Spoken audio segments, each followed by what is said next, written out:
Hello, welcome back. Today we are once again looking at Essentialism by Greg McKeown, and we are in the eliminate phase. That is saying no, learning to say no to non-essential activities.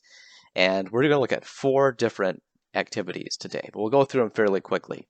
All right, they are dare, limit, uncommit, and edit. And dare and limit really focus on learning to say no to new opportunities that are coming in. And uncommit and edit are learning to handle or figuring out ways of reducing or editing whatever your current set of activities are. Okay, so we'll start with limit. Limit is just about setting clear boundaries. All right, it's recognizing that we need to set up these boundaries, and if we don't, we're just going to be at the whim of other people coming in. And so if we select clear boundaries, it frees us up to select from the options that we choose, and we can live by design and not by default.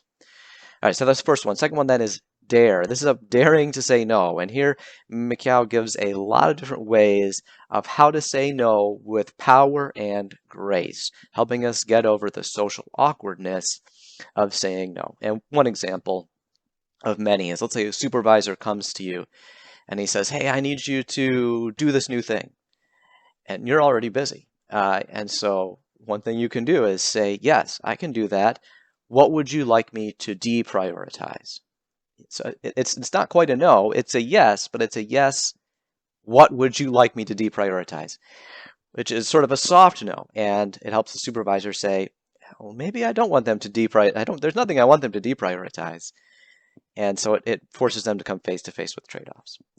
Listen, dare is important. He gives lots of ideas of how to get rid of the awkwardness, but he says at the end of the day, saying no does require courage, and courage comes from a clarity of purpose.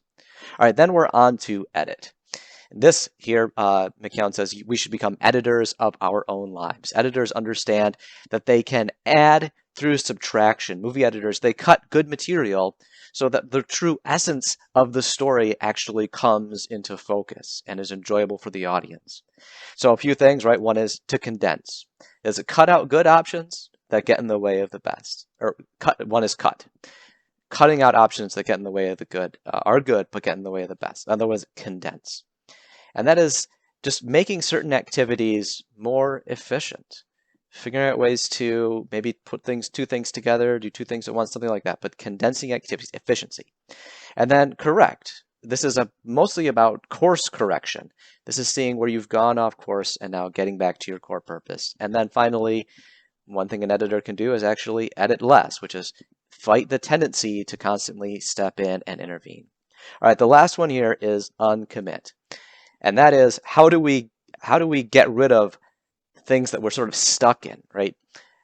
It's really hard to do this because of a couple of biases, like the sunk cost bias or the status quo bias. But both of these have in common is that we just have this tendency to stick with what we already own or stick with what we're already doing, and we don't want to waste. We're afraid of waste in both of these cases. But they're illogical biases. And so McKeown gives a couple of suggestions for how to get through those, like getting neutral second opinions or applying zero-based budgeting or some other things. So anyway, lots of good material here. And that's all for now.